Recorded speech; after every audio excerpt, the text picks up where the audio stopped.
Assalamualaikum warahmatullahi wabarakatuh. Salam jumpa pemirsa TVRI Sumatera Selatan dimanapun Anda berada. Senang sekali saya Arya Kasari kembali hadir menyapa Anda dalam program Suara Sriwijaya. Pilkada serentak sudah di depan mata. Jika tidak ada perubahan pada tanggal 27 November 2024 nanti, kita akan menentukan pemimpin pilihan kita dan untuk 5 tahun ke depan. Baik itu di tingkat kabupaten, kota, dan juga pemilihan gubernur Provinsi Sumatera Selatan. Namun selain tahapan-tahapan pilkada yang sudah dilaksanakan oleh KPU Provinsi Sumatera Selatan, ada persoalan lain yang nantinya kita bahas dalam tema Suara Sriwijaya kali ini, yaitu mengenai antisipasi serangan cyber jelang pilkada serentak. Dan tentunya ini kita akan membahas dengan narasumber yang betul-betul kompeten di bidangnya. Sudah hadir di studio bersama saya pengamat politik Sumatera Selatan, Bapak Dr. Andes Ong Berlian MM. Assalamualaikum warahmatullahi wabarakatuh, Bapak.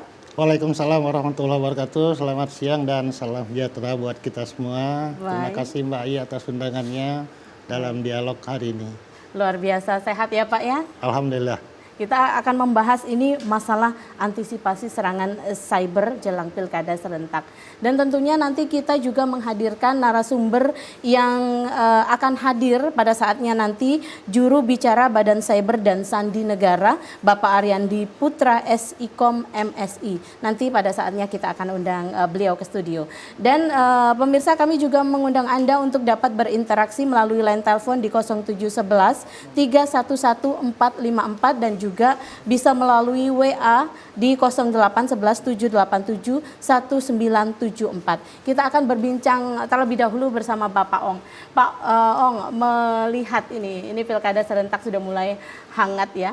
27 November ini tinggal beberapa hari saja, beberapa bulan saja dan menghitung hari. Kita berbicara mengenai antisipasi serangan cyber jelang pilkada serentak. Ini agak ngeri ya Pak ya, dengan temanya seperti ini. Pak Ong melihat dari kacamata Pak Ong sebagai pengamat politik ini, potensi ancaman serangan cyber pada saat pilkada 2024 ini sejauh apa untuk di Provinsi Sumatera Selatan? Ya, jadi tahun 2024 ini merupakan tahun politik ya. Jadi pertama kita telah melaksanakan pemilu legislatif dan pemilu presiden, wakil presiden di bulan Februari. Kemudian tahun politik yang kedua kita akan melaksanakan pemilihan umum kepala daerah, baik di tingkat provinsi maupun di tingkat kabupaten kota secara serentak di seluruh Indonesia. Jadi kalau untuk provinsi itu ada 37 provinsi yang akan melaksanakan pemilihan gubernur dan wakil gubernur, kemudian 508 buah kabupaten yang akan memilih bupati dan wakil bupati, kemudian kota yang akan memilih wali kota dan wakil wali kota. Termasuk Provinsi Sumatera Selatan akan melaksanakan pemilihan gubernur dan wakil gubernur, kemudian pemilihan bupati dan wakil bupati di 17 kabupaten kota. Jadi kalau kita berbicara masalah cyber, kita mengapresiasi ya dari pihak TVRI sudah mengangkat tema ini bahwa begitu penting. Kenapa? Karena KPU sendiri banyak menggunakan sistem IT.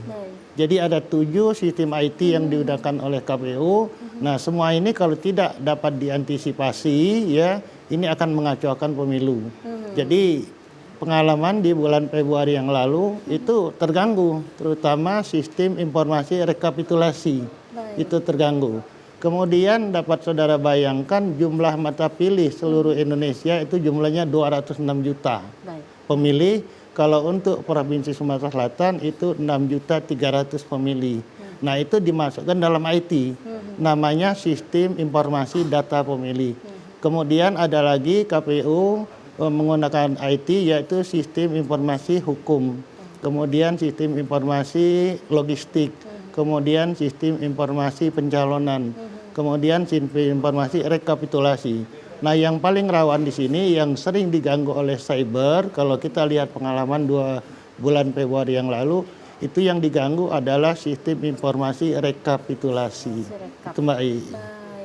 Baik, jadi dari 7 sistem informasi yang digunakan oleh KPU Provinsi Sumatera Selatan ini sejauh mana efektivitasnya dalam menangkal serangan-serangan cyber ini, Pak? Ya, jadi KPU sebetulnya sudah ini ya, sudah mengantisipasi. Tapi kita harus memaklumi bahwa serangan cyber ini mereka lakukan ini baik dari dalam negeri maupun dari luar negeri. Negara-negara maju pun juga sering diretas seperti Amerika, ya negara-negara yang melaksanakan kerja besar, misalnya pemilu, itu akan diganggu oleh cyber. Nah, tidak menutup kemungkinan negara Indonesia kalau dilihat dari Pileg dan Pilpres kemarin di bulan Februari itu diganggu oleh cyber. Dan pilkada ini yang akan kita laksanakan 27 November 2024 ini tidak menutup kemungkinan akan diganggu juga oleh cyber. Terutama sistem informasi data pemilih. Baik. Untuk Sumatera Selatan jumlahnya DPT itu terakhir 6.300.000. Nah ini kalau ini diganggu oleh cyber ini kita kewalahan untuk menentukan ya lokasi pemilih dan pencoblosannya. Termasuk juga hasil daripada pencoblosan, rekapitulasi. Walaupun KPU itu sudah menetapkan 2 jalan. Jalan pertama adalah jalan manual dengan rekap C1, kemudian rekap di tingkat kecamatan, rekap di tingkat kabupaten kota dan tingkat provinsi itu dilaksanakan. Tapi KPU juga menggunakan sistem IT namanya Sirekap, sistem informasi rekapitulasi. Demikian, Pak. Baik. Nah, Pak, kira-kira ini ya sejauh mana sih sistem yang diterapkan oleh KPU Sumsel sendiri untuk mengamankan data-data, khususnya tuh data-data KPU yang rentan sekali diretas oleh hacker-hacker ini. Ya. Baik. Jadi sistem informasi daripada KPU, termasuk KPU Provinsi Sumatera Selatan, termasuk juga kabupaten kota, itu sama seluruh Indonesia, merupakan turunan dari KPU RI. Jadi ada 7 sistem informasi teknologi dari KPU RI itu turun ke provinsi di 37 provinsi, kemudian turun lagi ke 508 buah kabupaten kota seluruh Indonesia.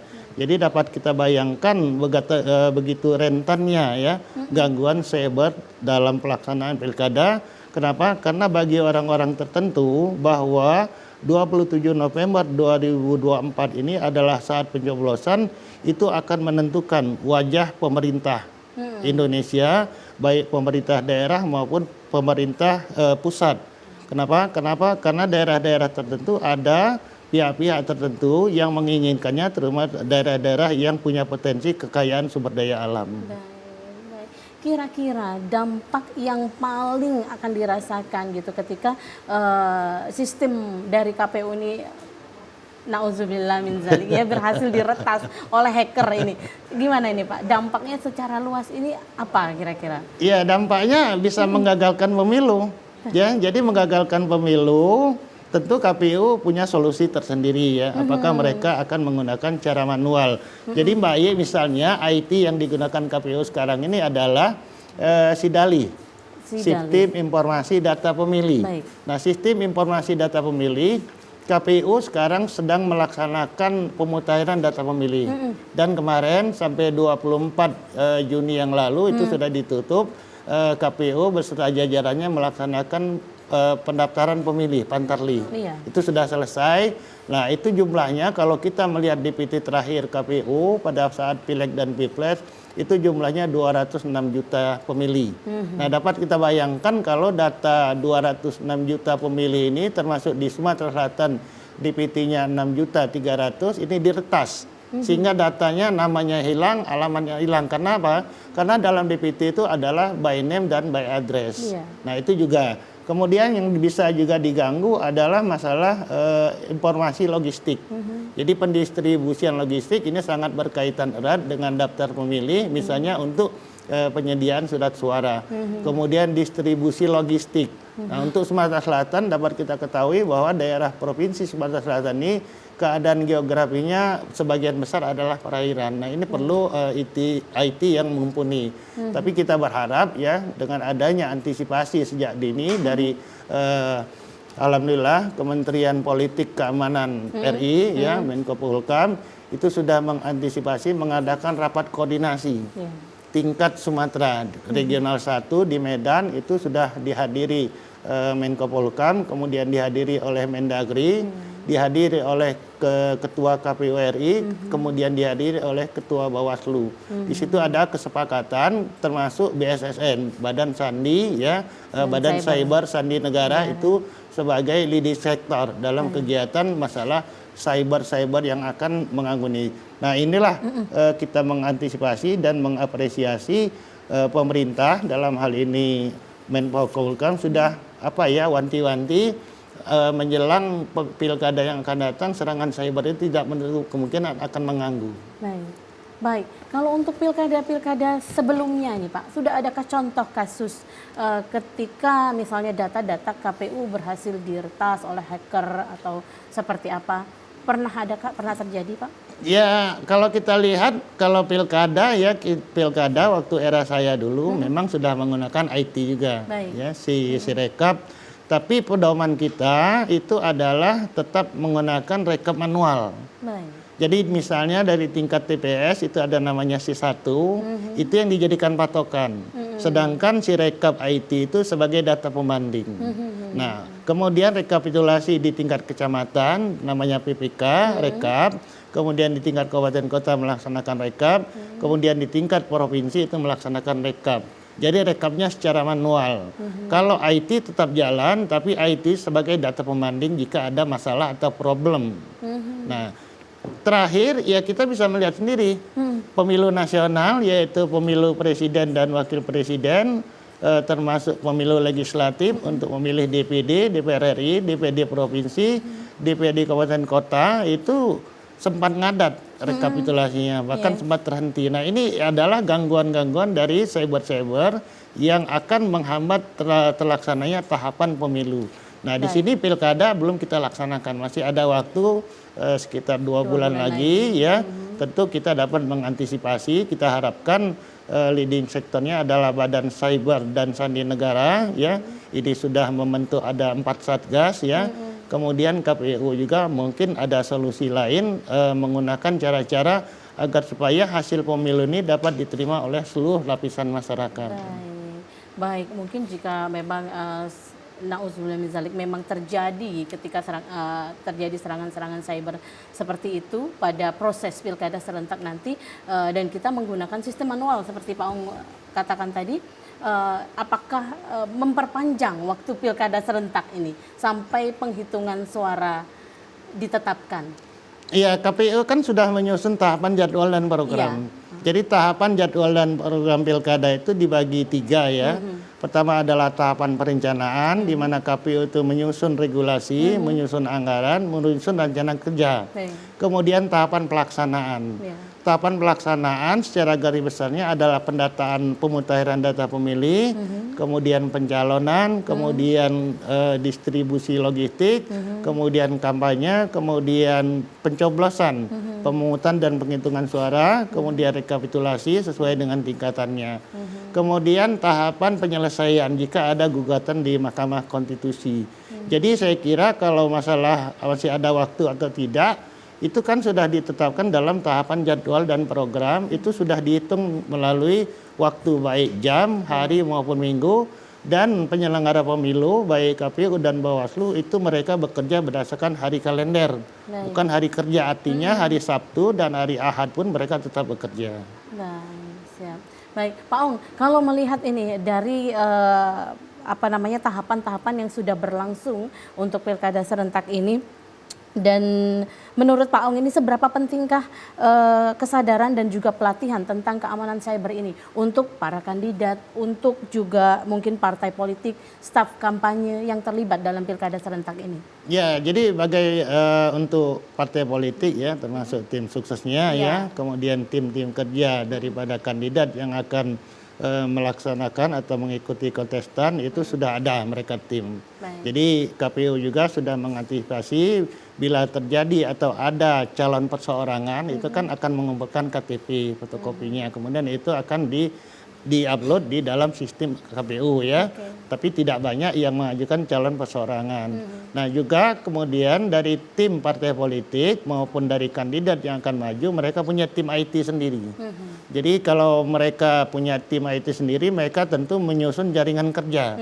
Misalnya berapa jumlah TPS yang ada di Sumatera Selatan itu untuk level provinsi. Kalau untuk level kabupaten kota, mereka akan menghitung berapa jumlah TPS, kemudian berapa jumlah saksinya, kemudian petugas yang akan menghadiri rekapitulasi itu mereka akan rekap. Kemudian ada lagi tim mereka adalah tim untuk sosialisasi. Nah tim sosialisasi ini kita berharap ya sekarang kan baik di medsos ya, di IG maupun di Facebook maupun di website lainnya itu memang berhamburan ya figur-figur yang akan mengikuti kontestan, tapi kita berharap mereka akan menahan diri ya, jangan sampai jor-joran dan juga jangan sampai dapat merubah opini atau image masyarakat. Dan jika mereka nanti insya Allah di pertengahan bulan Agustus ini itu KPU sudah membuka pendaftaran.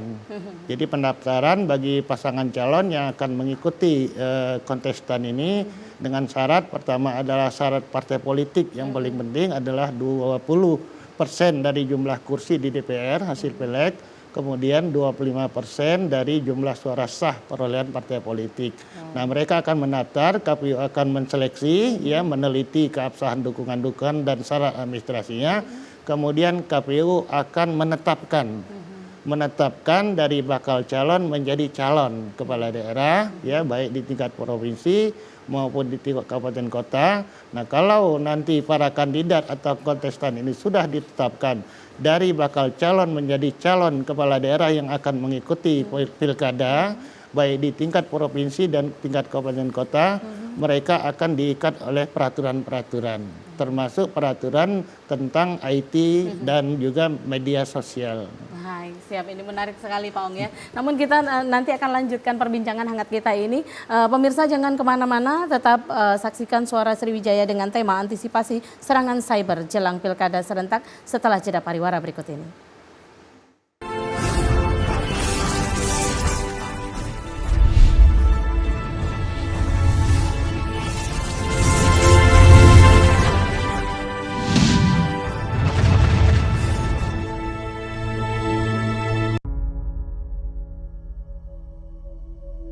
Aku adalah satu dari jutaan suara di daerah ini. Suara yang punya cerita, harapan, dan impian.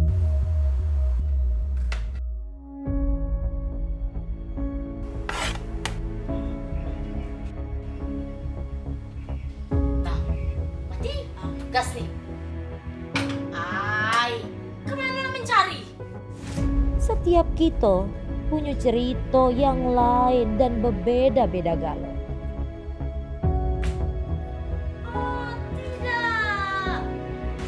Latar belakang tidak membatasi untuk bermimpi yang sama.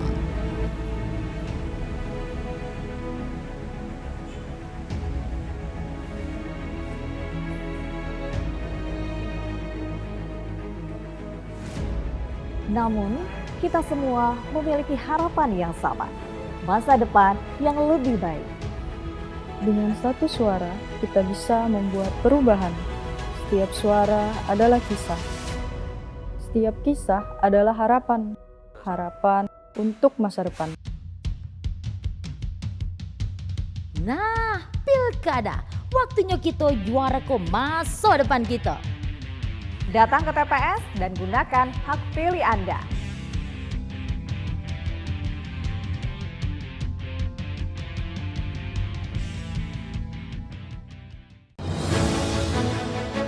Jadikan hari Anda lebih berkualitas bersama kami, Sumatera Selatan hari ini.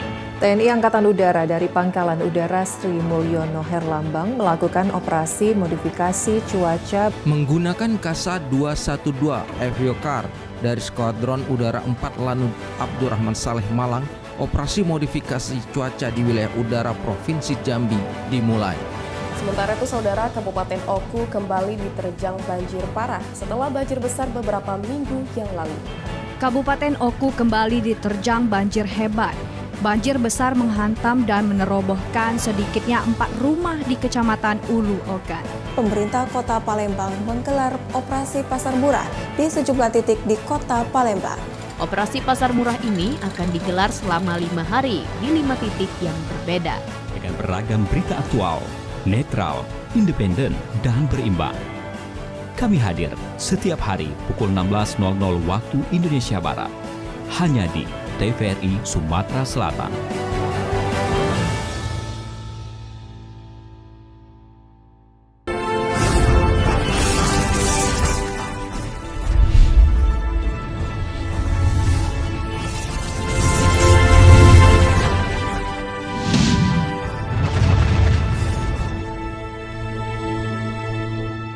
Terima kasih Anda masih bersama kami dalam program Suara Sriwijaya. Kali ini kita membahas mengenai tema antisipasi serangan cyber jelang Pilkada serentak. Dan kami juga mengundang Anda untuk dapat berinteraksi melalui line telepon di 0711 311 454 atau melalui pesan WA di 0811 7871 974. Kita akan lanjutkan perbincangan kita dengan pengamat politik Sumatera Selatan, Bapak Ong Berlian. Tadi Pak Ong mengatakan sistem IT yang digunakan KPU Sumsel ini ada 7 macam sistem IT.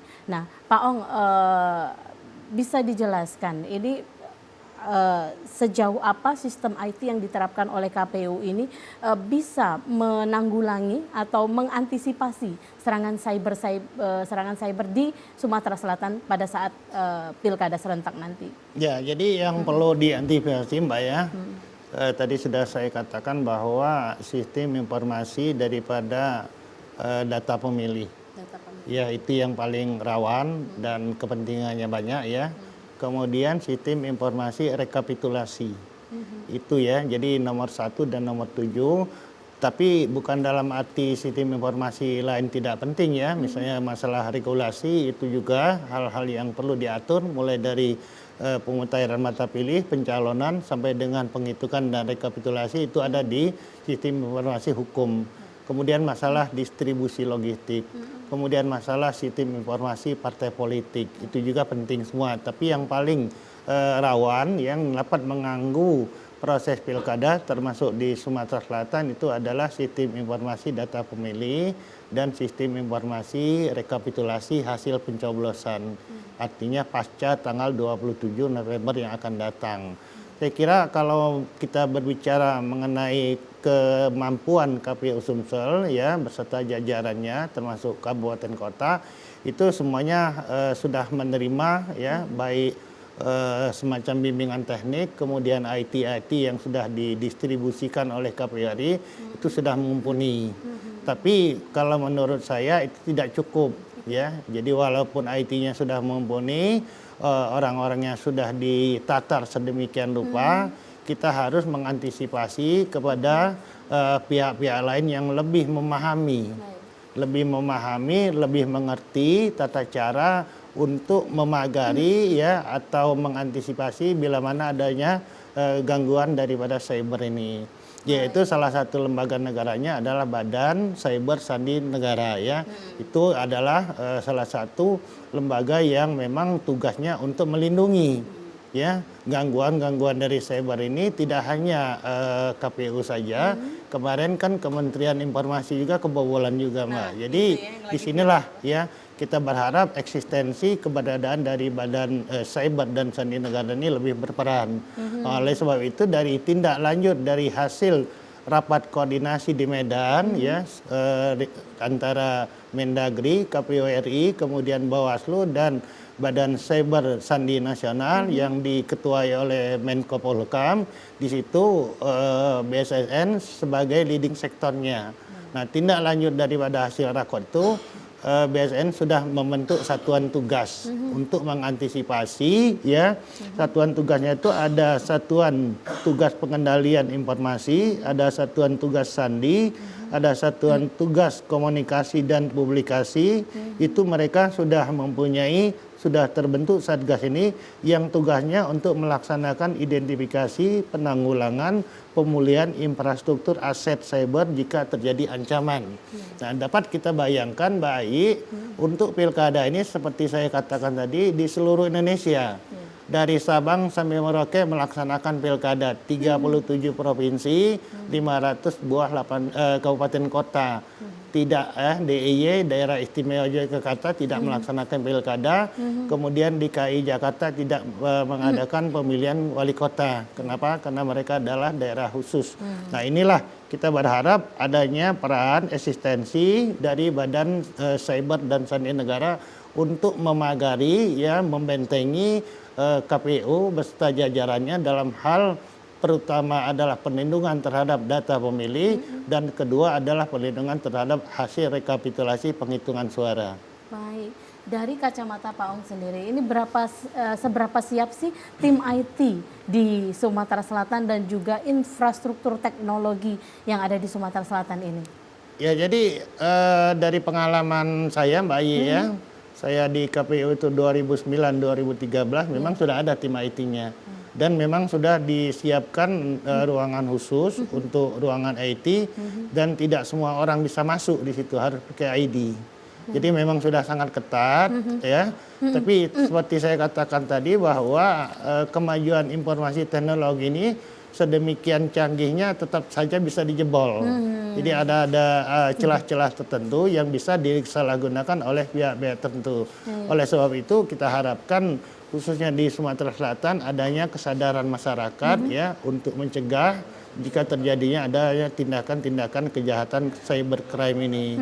Kemudian masalah regulasi hukumnya juga harus tegas jika terjadi nanti ada yang melanggar cybercrime ini tentu dapat ditindaklanjuti dengan proses hukum. Jadi penegakan hukum juga sangat penting. Harus tegas ya Pak dan ada efek jerah seperti itu. Baik, kalau Pak Ong melihat ini sejauh ini tahapan-tahapan pilkada yang sudah berjalan di Sumatera Selatan ini seperti apa? Sudah sesuaikah dengan regulasi yang telah ditetapkan oleh jadwal KPU? Ya, jadi KPU sudah meluncing. Sudah meluncurkan tahapan untuk pelaksanaan pemilihan kepala daerah. Baik di tingkat provinsi maupun di tingkat kabupaten kota. Kemudian ditindaklanjuti oleh launching KPU provinsi dan kabupaten kota melaksanakan launching yang di daerahnya masing-masing. Nah, kemarin itu sudah dilaksanakan oleh KPU, juga didampingi oleh Bawaslu. KPU sesuai dengan tahapan itu melaksanakan pemutahiran data pemilih. Jadi pemutahiran data pemilih itu adalah data pemilih itu dimutakhirkan lagi. Sesuai dengan regulasi, KPU menerima DP4. DP4 itu daftar pemilih potensial pemilih pemilu dari Dinas Kependudukan dan Catatan Sipil. DP4 itu diserahkan pemerintah melalui Didukcapil kepada KPU, kemudian KPU mengolahnya. Jadi data mentah diserahkan oleh pemerintah melalui Didukcapil, oleh KPU diolah sedemikian rupa. Nah, sekarang pemutaran mata pilih itu sudah selesai. 24 Juni kemarin itu sudah 24 Juli kemarin sudah diselesaikan, sudah tutup tahapan Pantali Pantali itu pendaftaran daftar pemilih dengan cara mencocokkan dan penelitian. Jadi istilahnya coklit Coklit sudah selesai. Tahapan selanjutnya KPU tetap akan melaksanakan pemutahiran mata pilih sampai dengan proses pencoblosan. Nah, yang akan dilaksanakan KPU sekarang ini di bulan Agustus ini adalah masa pendaftaran bakal calon. Pendaftaran bakal calon ini KPU nanti sesuai dengan jadwalnya akan membuka pendaftaran. Nah, tentu KPU juga sibuk menerima pendaftaran dari calon kepala daerah. Kenapa? Karena kadang-kadang pada saat pendaftaran itu calon kepala daerah membawa masanya. Jadi ada acara-acara seremonial, ada kuda lumpingnya, ada arah-arakan becaknya, rame Jadi meriah Baik, siap Pak Ong. Kita akan lanjutkan lagi perbincangan kita yang hangat ini. Namun kita akan kembali setelah jeda pariwara berikut ini. Tetaplah bersama kami.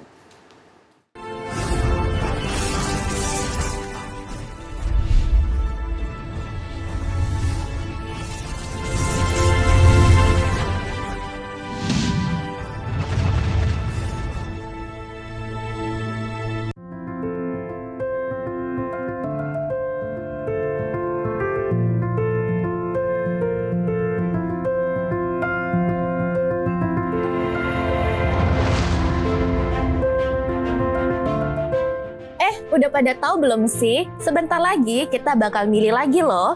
Tapi kali ini kita akan memilih kepala daerah, bupati, wali kota, dan gubernur. Ada tahapan-tahapan pilkada yang akan kita lalui.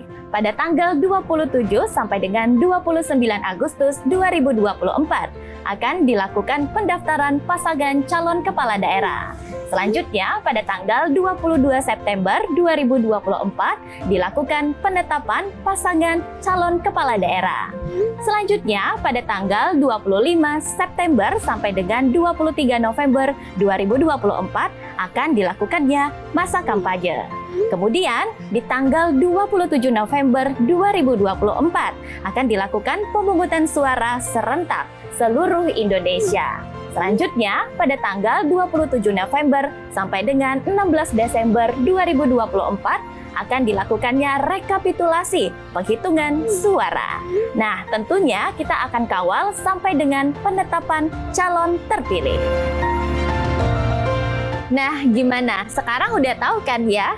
Tapi satu lagi, sebelum memilih jangan lupa kenali pasangan calon kepala daerah yang akan kamu pilih nanti ya.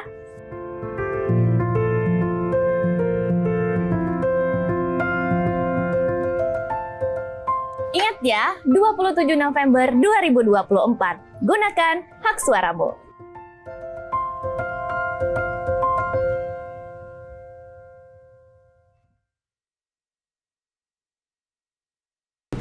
Permisi, Pak.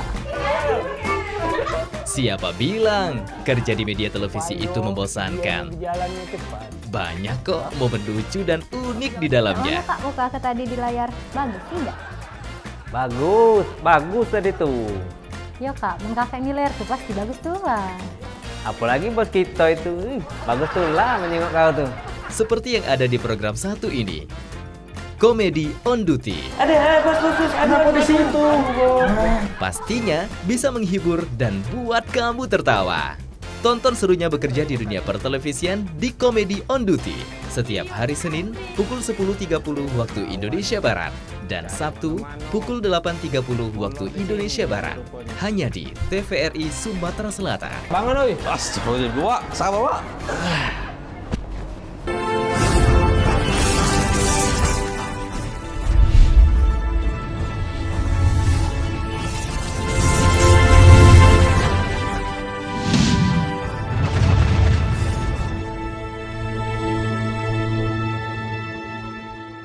Terima kasih Anda masih bersama kami dalam program Suara Sriwijaya, tentunya dengan tema yang hangat diperbincangkan, antisipasi serangan cyber jelang pilkada serentak. Dan sudah hadir bergabung bersama kami di studio hari ini juru bicara Badan Cyber dan Sandi Negara atau BSSN, Bapak Ariandi Putra SIKOM MSI. Kita sapa terlebih dahulu beliau. Assalamualaikum. Waalaikumsalam. Pak Ariandi. Salam. Pak Ariandi ya? Ya. Baik, apa kabarnya nih Pak? Alhamdulillah sehat. Mohon maaf terlambat. Tidak apa. Baru landing ya Pak ya. Iya. Baik, tentunya dengan berbagai aktivitas yang padat ini ya, sehat dan tetap harus semangat ya. Harus.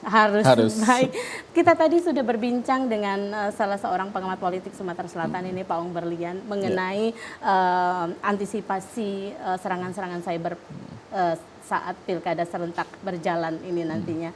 Dan kebetulan beliau juga pernah menjadi anggota KPU Sumsel dan tahu apa saja sistem IT yang digunakan oleh KPU Sumsel. Nah ini saya penasaran dari Badan Cyber Sandi Negara sendiri, antisipasi yang sudah dilakukan ini untuk pengamanan tentunya pada saat pilkada serentak nantinya sendiri, ini apa saja Pak? Ya, terima kasih Mbak. Jadi sebenarnya antisipasi yang dilakukan oleh BSSN tidak juga bekerja sendiri ataupun parsial.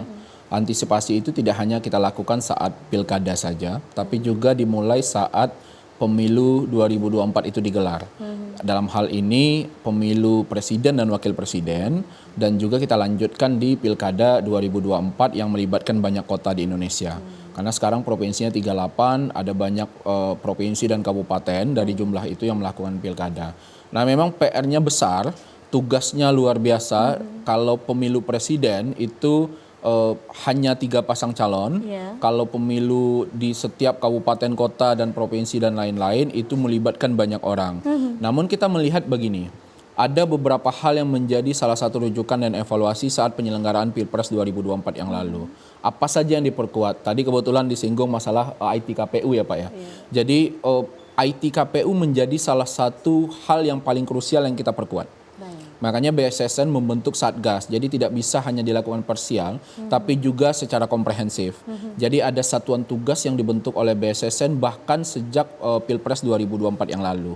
Nah, apa saja isinya? Pertama adalah Satgas yang kita lakukan terdiri dari 4 tim. Salah satunya adalah Satgas Komunikasi Publik yang bisa memberikan diseminasi informasi, penyampaian informasi kepada publik, apa hal-hal saja yang kita lakukan. Setelah itu ada Satgas yang di bidang pengendalian informasi, dan juga Satgas Persandian yang melihat bagaimana kontra penginderaan, sterilisasi ruangan, dan lain-lain. Dan tak kalah penting adalah dari unsur semua cyber yang ada Satgas Operasi Cyber. Ada Satgas Keamanan Siber yang kita bentuk untuk melakukan monitoring, evaluasi, dan lain-lain. Salah satunya adalah pemberlakuan IT Security Assessment yang kita lakukan kepada semua IT-nya KPU.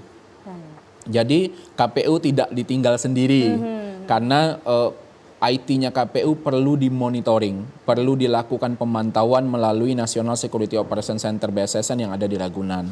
Ya, kita melihat ada banyak anomali. Jadi anomali yang terjadi setiap hari itu kita pantau.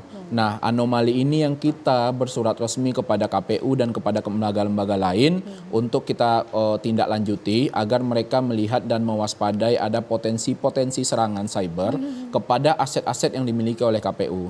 Jadi kita sudah petakan ada jumlah sekian banyak aset yang dimiliki oleh KPU sehingga itu kita amankan secara berkala. ITSA itu perlu diketahui juga, hari ini kita lakukan ITSA, setelah itu kita nyatakan aman, besok belum tentu aman. Seperti rumah, jadi rumah sudah kita kunci hari ini aman begitu ya Pak ya.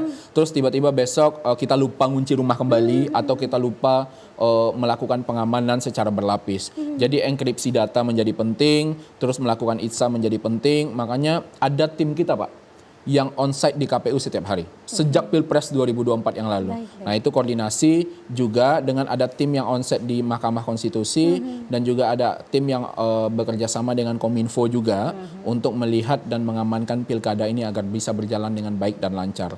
Tujuannya adalah penyelenggaraannya lancar, sistem IT-nya bisa berjalan dengan baik, masyarakat juga bisa mendapatkan haknya untuk melaksanakan salah satu pesta demokrasi terbesar di Republik ini. Baik, sejauh ini berarti sudah betul-betul terukur ya bagaimana persiapan dari BSSN sendiri dalam menghadapi pilkada serentak. Nah, sejauh ini apakah menurut Pak Ariandi ini melihat potensi-potensi yang ada saat ini, apakah sudah teridentifikasi ini ancaman-ancaman serangan cyber terkait pilkada serentak? Ya, tentunya karena BSSN itu kan melakukan bagaimana upaya kita untuk memonitoring dan juga mengidentifikasi serangan-serangan siber yang ada. Tidak hanya khusus terjadinya pilkada ataupun pilpres, tapi sejak awal tahun, setiap tahunnya, bahkan kita mengeluarkan semacam annual report untuk melihat potensi ataupun forecasting ke depan. Ada beberapa serangan siber yang mungkin bisa terjadi di 2024. Nah, itu kita sudah keluarkan di awal tahun. Seperti web defacement, DDoS, phishing, ransomware. Nah, itu kita sudah imbau kepada publik ada beberapa potensi ancaman yang mungkin akan menghiasi sepanjang 2024. Ini semacam prediksi yang kita keluarkan di awal tahun. Baru berarti? Baru. Jadi setiap tahun kita lakukan. Jadi prediksi di 2024 kita keluarkan di akhir tahun 2023 atau selambat-lambatnya di Januari 2024. Di 2023 kita keluarkan di 2022. Jadi setiap tahun kita lakukan. Itu melihat bagaimana peta ancaman global dan juga secara nasional ada beberapa hal yang kita mungkin bisa prediksi dan antisipasi untuk memperkuat sistem elektronik di Republik ini. Nah, tapi lagi-lagi kita balik melihat bahwa ada rujukan peraturan di PP 71 tahun 2019. Jadi BSSN sebagai lembaga di bidang keamanan siber dan sandi yang menyusun pedoman teknis dan segala macam yang bertanggung jawab terhadap semua regulasi yang bekerja sama dengan Kominfo. Regulasinya ada di beberapa hal yang ada di Kominfo juga. Namun BSSN menyusun peraturan badan untuk dipatuhi bersama. PP 71 tahun 2019 itu mengamanatkan bahwa setiap penyelenggara sistem elektronik bertanggung jawab terhadap sistem elektroniknya masing-masing, baik dari sisi keandalan, keamanan, dan berfungsinya sistem elektronik itu. Nah, kita kerjasama dengan semua kementerian lembaga, makanya ada yang disebut dengan Computer Security Incident Response Team. Kalau di tentara ataupun polisi itu ada pasukan-pasukan khusus, Pak. Tapi kalau di cyber itu ada namanya Computer Security Incident Response Team yang dibentuk dan juga ada di setiap masing-masing kementerian lembaga. BSSN diamanatkan untuk membangun 121 CISR dari awal 2020 sampai 2024. Itu amanat RPJMN 2020-2024 yang harus kita laksanakan. Sampai saat ini bahkan angkanya di atas itu, 200-an lebih sekarang, Pak, yang sudah kita launching. Dan kita tidak diamanatkan di RPJMN itu untuk kabupaten. Namun pada prakteknya, pada perjalanannya ternyata banyak kabupaten-kabupaten di negara ini yang minta untuk dibuatkan CISR-nya juga. Akhirnya kita minta kepada provinsi-provinsi, ayo bentuk di masing-masing kabupaten-kabupatennya karena provinsi yang bertanggung jawab. Sehingga nanti BSSN bisa memberikan pelatihan, pembinaan, dan juga mentoring terhadap sumber daya manusia. Karena ada 3. Teknologinya, regulasinya, sumber daya manusia. Nah, semua dari hal itu, sumber daya manusianya harus penting. Jadi jangan sampai sumber daya manusianya tidak adaptif terhadap teknologi, tidak adaptif terhadap regulasi-regulasi yang ada. Karena mereka yang akan mengawangi. Karena di balik semua sistem yang ada, tetap harus ada campur tangan manusia di dalamnya, begitu, Pak. Baik, nah ini berbicara mengenai sumber daya manusia gitu ya. Apalagi mungkin di daerah-daerah terpencil, mungkin tidak tidak memahami secara luas gitu tentang perkembangan teknologi saat ini. Nah, ini seperti apa? Apakah ada pembinaan dari BSSN sendiri atau sosialisasi atau seperti apa katakanlah? Ya, launching CISR itu adalah tahap kedua dari 4 tahap yang harus dilakukan oleh BSSN. Setelah launching ada pelatihan. Setelah pelatihan ada evaluasi dan ada pembinaan. Dan itu diampu oleh salah satu kedeputian di BSSN. Nah, problemnya apa? Ketika masyarakat Indonesia tidak merata mendapatkan informasi, tidak merata mendapatkan teknologi. Nah, ini kita kerjasama sama Kominfo, karena Kominfo yang punya domain untuk membangun jaringan di semua daerah, membangun semua aspek teknologi di semua daerah, karena Kominfo hadir sampai ke tingkat kabupaten. Kalau BSSN kan dia sifatnya hanya di pusat, Pak. Kalau di Kominfo dia punya dinas-dinas Kominfo di setiap kabupaten. Nah, kita bekerja sama dengan Kominfo bagaimana dinas Kominfo ini bisa menjadi tulang punggung sumber daya manusia yang punya background IT untuk mengamankan setidaknya sistem elektronik yang dimiliki oleh masing-masing dinas-dinas tersebut.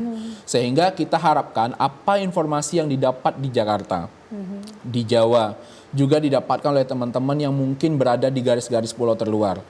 Caranya apa? Membangun infrastruktur, membangun berbagai hal yang bisa dimunculkan ataupun menjadi salah satu rujukan mereka untuk mendapatkan akses informasi yang sama dengan teman-teman yang ada di Pulau Jawa. Karena ketimpangan ini tidak bisa kita menafikan juga bahwa ini terjadi. Makanya dalam teknologi tidak boleh ada ketimpangan, semuanya harus sama rata, semuanya harus mendapatkan alat yang sama.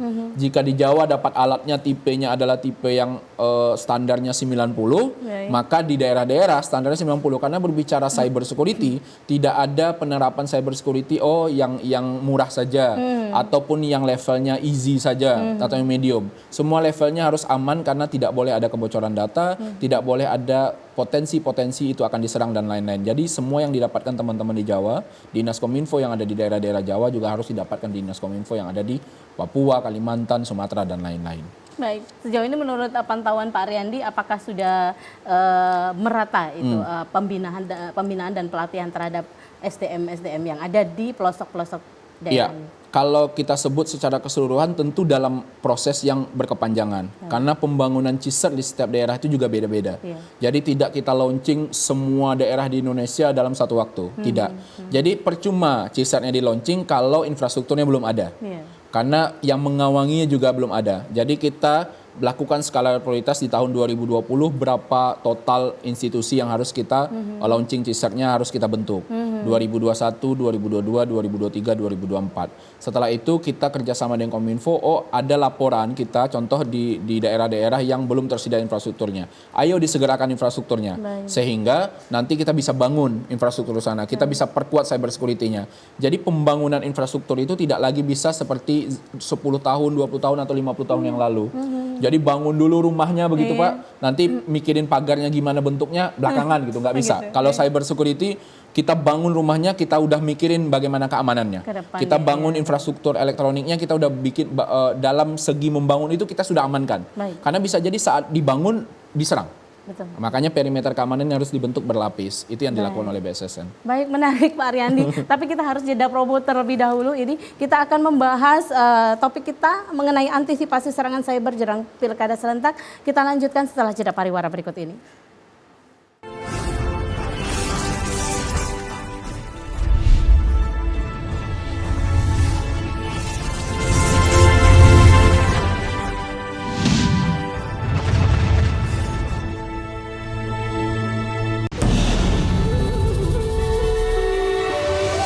Ribuan suku dan bahasa, warna-warni budaya. Ajarkan kita bijaksana, menjaga Indonesia kaya. Ayo benar kita bersyukur, rakyat terus bersatu padu. Pemerintah yang adil dan jujur, pimpin negaraku maju. Ayo mama, jangan marah beta. Dia cuma pegang beta. Ayo mama, jangan marah beta. Lah orang muda punya biasa. Sing sing si mari kami joget so mari kota mira menari bang bang kajua bang bang kajua.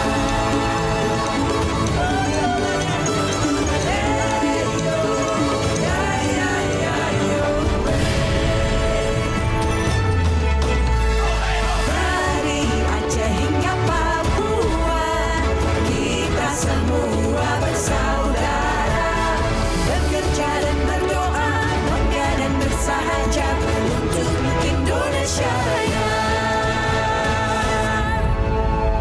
TVRI, media pemersatu bangsa.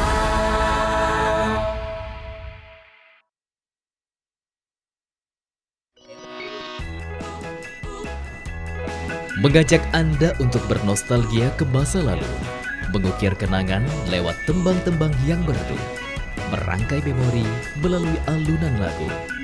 Temukan melodi abadi di setiap nada pada program Tembang Kenangan.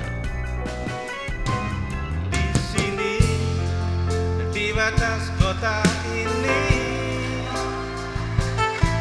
ingin ku tuliskan surat untukmu, biar engkau mengerti perjalanan hidupku di dalam menggapai cita-cita. Setiap hari Rabu pukul 21.30 waktu Indonesia Barat dan Minggu pukul 20 waktu Indonesia Barat hanya di TVRI Sumatera Selatan.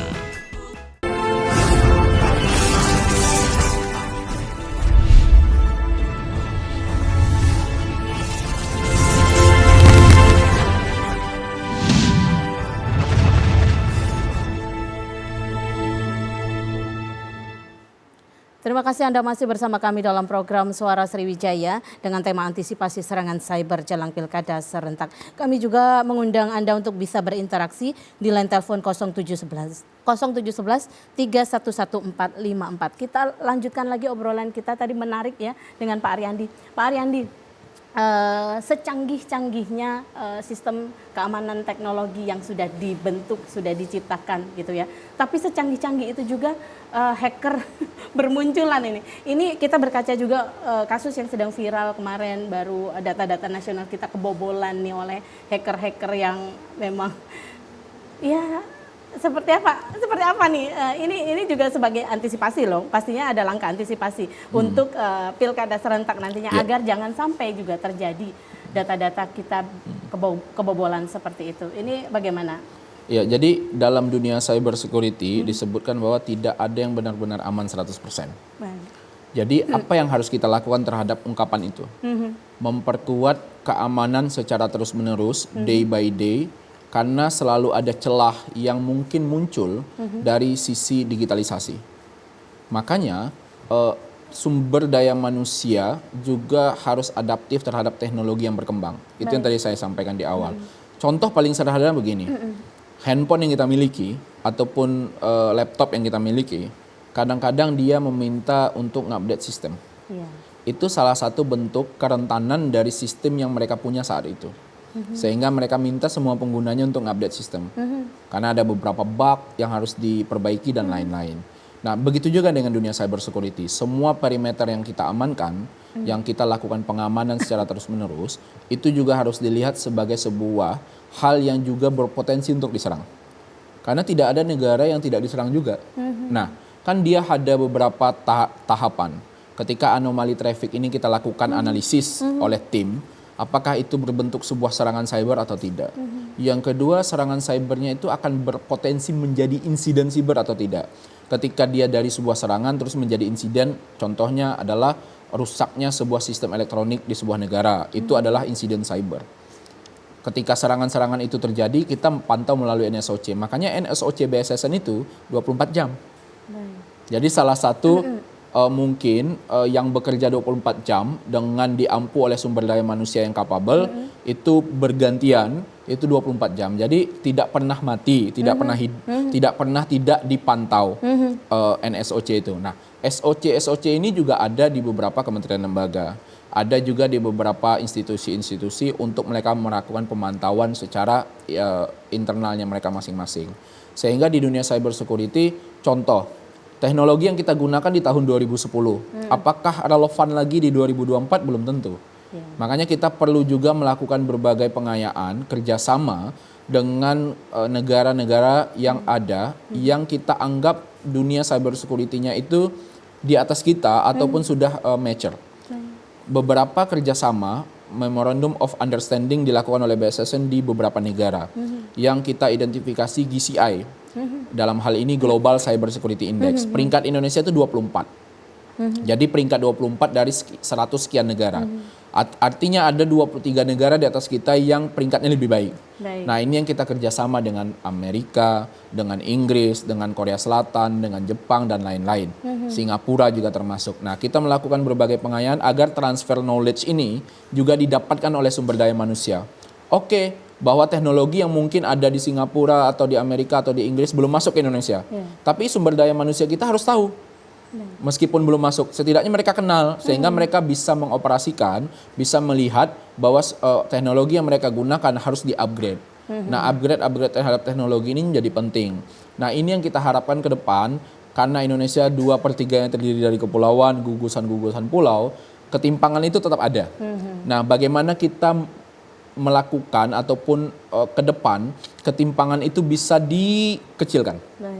Sehingga apa yang didapat dan dipahami sebagai sebuah serangan siber di Jawa juga bisa menjadi informasi ataupun transfer knowledge yang ada di daerah-daerah luar Jawa. Nah, ini yang kita lihat bagaimana pilkada kan setiap 5 tahun selalu dilakukan. Nah, kita berpedoman terhadap pilkada di 5 tahun yang lalu. 5 tahun yang ini, apa evaluasi yang sudah kita lakukan? Ada isu bahwa sistemnya KPU diretas, sistemnya KPU down dan lain-lain dengan serangan DDoS dan segala macam. DDoS itu dibanjiri trafficnya. Jadi traffic internet itu dibanjiri, traffic webnya dibanjiri, Pak. Sehingga orang mau akses nggak bisa. Nah, makanya kita punya namanya anti DDoS. Nah, sehingga itu bisa diterapkan. Nah, hal-hal yang sederhana bisa diterapkan kepada serangan-serangan yang mungkin sifatnya coba-coba. Karena banyak hal yang dilakukan oleh orang di luar sana yang sifatnya juga coba-coba. Motifnya banyak. Ada motif ekonomi, ada motif kepuasan pribadi. Contohnya begini, dia lagi nongkrong sama teman-temannya, dia ngomong gini, kemarin saya berusaha untuk jebol KPU. Bisa nih, bisa masuk gitu. Itu sebuah kebanggaan dia terhadap teman-temannya. Ada yang motifnya seperti itu. Ada yang motifnya untuk ekonomi contohnya, dari serangan-serangan ransomware yang ada. Ransomware itu rata-rata motifnya ekonomi. Ketika data itu disandra, tidak bisa diakses, sistemnya tidak bisa digunakan, sehingga kalau mau datanya dikembalikan harus bayar tebusan. Sifatnya ransomware selalu seperti itu. Nah, terhadap Pilkada 2024 kita aware terhadap semua itu karena ini menjadi salah satu pilkada yang cukup panjang juga karena dia kurang lebih penyelenggaraannya sama dengan Pilpres 2024 dan juga melibatkan banyak pihak sehingga pengamanan dalam fokusnya BSSN harus dilakukan secara komprehensif dari hulu ke hilir. Itu yang terus kita lakukan. Memang tidak tenang, kalau ada orang bilang bahwa tidur nggak BSSN, ya 24 tidur jam. 24 jam gitu ya. Tapi memang untuk menjaga NKRI agar bisa berjalan dengan baik, pesta demokrasi harus dilakukan, masyarakat harus mendapatkan haknya, kita dari sisi keamanannya juga harus melakukan secara komprehensif. Ini tugasnya kita, tugas negara yang diberikan kepada BSSN. Sejauh ini jika nantinya ditemukan indikasi-indikasi pelanggaran atau ya kejahatan cyber katakanlah seperti itu, ini langkah yang diambil BSSN ini seperti apa untuk para pelaku? Oh iya. Ya, ini akan seperti apa? Jadi pemerintah telah menyusun peraturan presiden Perpres 47 tentang strategi keamanan siber nasional dan manajemen krisis siber. Jadi dari manajemen krisis siber itu BSSN juga menyusun turunannya melalui peraturan badan. Baik. Jadi ada masa di mana sebelum terjadinya krisis, saat terjadinya krisis, dan setelah terjadinya krisis. Nah, sebelum terjadi krisis apa yang kita lakukan? Memperkuat sistem elektroniknya, melakukan IT security assessment, melakukan pengujian secara berkala, menilai kelayakan penggunaan IT-nya. Jadi BSSN bisa melakukan penilaian keamanan melalui Perban nomor 4 tahun 2021. Setelah itu kita melihat apakah sistem elektronik itu bisa berjalan dengan baik atau tidak. Dilakukan pengujian secara berkala. Itu sebelum krisis, monitoring dan lain-lain, identifikasi aset segala macam. Itu sebelum krisis. Ketika saat krisis terjadi apa yang dilakukan? Salah satu yang poin utama adalah bagaimana memulihkan sistem elektronik itu kembali. Bagaimana mengamankan data yang ada. Jadi ada beberapa hal yang dilakukan dengan tim yang berbeda-beda. Ada yang sifatnya insiden respon, ada yang sifatnya digital forensik untuk mengambil artefak yang ada. Jadi kita amankan datanya. Contoh, ini sistem elektroniknya TPRI Sumatera Selatan tidak bisa diakses. Tapi apakah datanya bisa diamankan? Itu kan dua hal yang berbeda. Nah, itu yang dilakukan dengan tim yang berbeda-beda. Selain itu kita juga perlu menyampaikan informasi kepada publik secara berkala, secara clear. Bahwa kalau seandainya hajat hidup publik terganggu dengan sistem elektronik yang diakses tidak bisa, makanya kita perlu menyampaikan bahwa ada gangguan, ada segala macam, sehingga kita bisa memberikan ketenangan kepada publik bahwa ini sedang dalam proses maintenance atau diperbaiki dan lain-lain. Selain itu, saat semuanya sudah selesai, ada proses recovery yang dilakukan setelah insiden terjadi. Apa itu? Melakukan evaluasi, memperkuat sistem keamanannya, menyusun sebuah lesson learn agar ini bisa dibagikan kepada semua kementerian lembaga. Ada contoh serangan siber seperti ini pernah terjadi, sehingga ini bisa diantisipasi oleh semua kementerian lembaga. Jadi tidak ujuk-ujuk bahwa kementerian A diserang terus kita juga tidak mau berbagi informasi dan kementerian B, kementerian C, tidak. Karena negara-negara lain juga melakukan hal yang sama. Negara-negara yang pernah diserang oleh serangan siber, mereka berbenah diri, mereka memperkuat sistemnya, mereka memperkuat sumber daya manusia. Nah, arah BSSN ke sana. Semuanya dalam rangka memperkuat, karena kalau kita bisa bicara di digital transformation, cyber security dan lain-lain itu kan tumbuh belum lama ini bisa menjadi perhatian publik secara lebih luas. Sehingga pemerintah menggalangkan sistem pemerintahan berbasis elektronik, tanda tangan elektronik dan lain-lain, sehingga semua yang sifatnya elektronik perlu diamankan juga secara sistem. Luar biasa. Nah, itu yang kita lakukan. Iya, tentunya kita berharap ya untuk Pilkada 2024 ini berjalan dengan lancar. Amin. Tanpa gangguan-gangguan atau ancaman-ancaman cyber tadi, Pak, kejahatan cyber lah ya. Mungkin sedikit saja untuk pemirsa TVRI Sumatera Selatan. Ya. Pesan. Mungkin ada beberapa hal yang perlu kita sampaikan, juga kita melakukan kolaborasi tidak hanya antar pemerintah, tapi jangan dengan pihak-pihak swasta juga, dengan banyak ahli-ahli di luar sana, baik ahli cyber security, ahli sosial bahkan, karena serangan siber sosial juga memiliki dampak jangka panjang yang mungkin dampaknya tidak pada saat itu, Pak. Jadi teman-teman yang ahli di bidang komunikasi sosial, ahli di bidang komunikasi politik, kita ajak untuk urung rembuk bersama demi masa depan bangsa yang lebih baik. Apa yang disasar dari serangan cyber sosial ini adalah brainwash terhadap masyarakat yang ujung-ujungnya menggerogoti bagaimana NKRI dan Pancasila ke depan sebagai sebuah falsafah kehidupan berbangsa dan bernegara. Kita menghimbau masyarakat di luar sana untuk bijak bermedia sosial, untuk mengganti password minimal sekali 3 bulan, 90 hari, karena rules-nya minimal itu 90 hari. Setelah itu membagikan konten-konten yang sifatnya positif, tidak berisi unsur hoax, sara yang bisa memecah belah persatuan. Setelah itu tontonlah sebuah tayangan-tayangan edukatif. Silahkan kunjungi juga media sosial BSSN. Kami hadir, Bu, di Instagram, Facebook, Twitter, TikTok, dan bahkan di YouTube. Baik. Itu sebuah konten literasi yang kami lakukan. Baik, sekali lagi terima kasih Pak Ariandi Putra SIKOM MSI telah hadir sebagai juru bicara Badan Cyber dan Sandi Negara, telah hadir di studio TVRI. Terima kasih Pak Ung Berlian, pengamat politik Sumatera Selatan. Tidak terasa sudah 60 menit kami bersama Anda. Akhirnya saya Arya Kasari mewakili kerabat kerja yang bertugas undur diri dan sampai jumpa.